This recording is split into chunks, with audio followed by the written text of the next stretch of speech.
আমরা জানি যে গুগলের মতো ইয়াহু একটি পাওয়ারফুল সার্চ ইঞ্জিন, মূলত গুগলের পরেই যার অবস্থান রয়েছে সারা ওয়ার্ল্ডে। তো আমরা গুগলে যেমন আমাদের সাইট এবং আমাদের পেজকে ইন্ডেক্স করাবো, ঠিক একইভাবে আমাদের ইয়াহুতেও আমরা আমাদের যে সাইট ওয়েবসাইট রয়েছে এবং পেজগুলো রয়েছে সেগুলো আমরা ইন্ডেক্স করাবো। তো ইয়াহুতে কীভাবে ইন্ডেক্স করাবেন সেই প্রক্রিয়াটি আমি এখন দেখাচ্ছি। তো আমরা ইয়াহু সাইট এক্সপ্লোরার দিয়ে যদি এই লেখাটি লিখে যদি আমরা গুগলে সার্চ দিই তাহলে আমাদের মূলত এই পেজটি আসবে। আপনারা আবারও দেখে নিতে পারেন, ইয়াহু সাইট এক্সপ্লোরার এই লেখাটি লিখে আমরা গুগলে সার্চ দিলে এটি আসবে।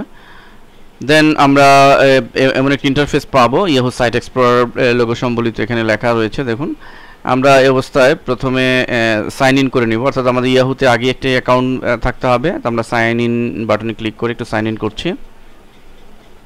আমরা এই অবস্থায় সাইন ইন বাটনে ক্লিক করে আমরা সাইন ইন করে নিব যথাযথ ইয়াহু আইডি এবং পাসওয়ার্ড দিয়ে। লক্ষ্য করুন, আমি একই আইডি দিয়ে আমার যে নিজস্ব ওয়েবসাইট alherabidi.com এই সাইটটি আগেই আমি ইন্ডেক্সিং করেছি, ফলে এখানে সেটি শো করছে। তো আমি যেহেতু নতুন একটি সাইটকে ইন্ডেক্সিং করাবো, তাহলে আমরা এখানে সেই সাইটের নামটি দিয়ে দিব। আমি বাঙালি blog.com এই সাইটটি আমি ইন্ডেক্স করাবো। এই সাইটটি লিখে আমি এন্টার দিচ্ছি অ্যাড মাই সাইট লিঙ্কে ক্লিক করার মাধ্যমে, এবং অলরেডি এটি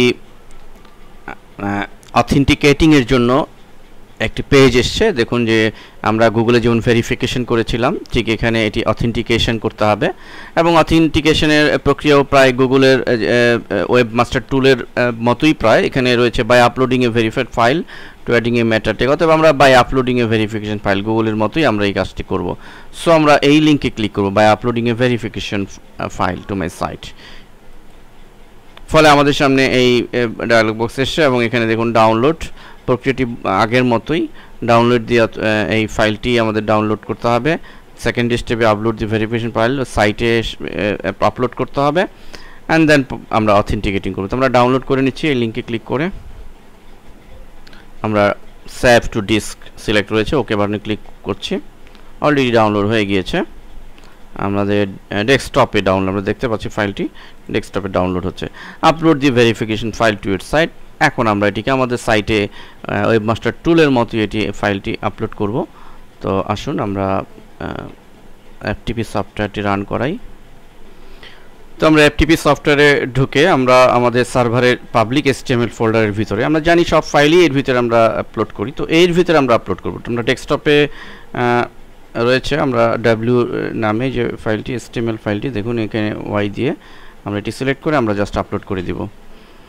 তো আপলোড কমপ্লিট, নিমিষে আপলোড হয়ে যাবে। আমরা পুনরায় সাইট এক্সপ্লোরারে চলে আসবে, এবং 2 নম্বর স্টেপ আমরা পার করেছি যে upload the verification file to your site, upload হয়ে গেছে। এবং থার্ড স্টেজে আমরা verify to authenticate, ready to authenticate, আমরা এই লিঙ্কে ক্লিক করব।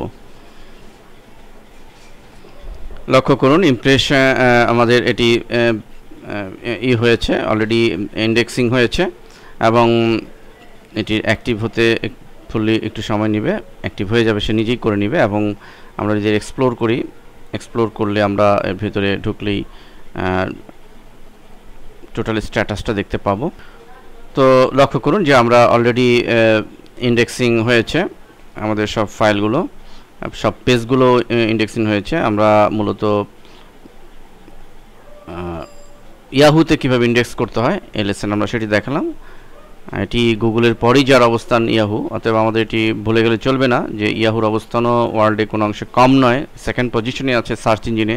অতএব আমাদের টার্গেট পয়েন্ট শুধু গুগল থেকে ভিজিটর যেমন একদিকে আসবে, এবং এরপরে যেন ইয়াহু থেকেও আমরা লট অফ ভিজিটর পেতে পারি, এই জন্য আমরা ইয়াহুতে ইন্ডেক্স করলাম। এবং এই ইন্ডেক্স করার ফলে আমাদের যত পেজগুলো আছে সে ইন্ডেক্স করে নিয়েছে, এবং যে কোনো পোস্টও অটোমেটিকলি সে ইন্ডেক্স করবে। আর যদি পোস্ট ইন্ডেক্স আমরা এর আগে দেখিয়েছি যে পিংলারের মাধ্যমে কীভাবে ইন্ডেক্সিং করতে হয়, এই পোস্ট নতুন কোনো পোস্ট আসলে সেটি কীভাবে ইন্ডেক্সের জন্য আমাদের রিকোয়েস্ট করতে হয় সেটি দেখিয়েছি। তো সেভাবেও আমরা আমাদের নতুন কোনো পোস্ট ইনফরমেশন আমাদের সাইটে অ্যাড করলে সেটি আমরা ইন্ডেক্সিংয়ের জন্য রিকোয়েস্ট করতে পারবো। ধন্যবাদ সবাইকে।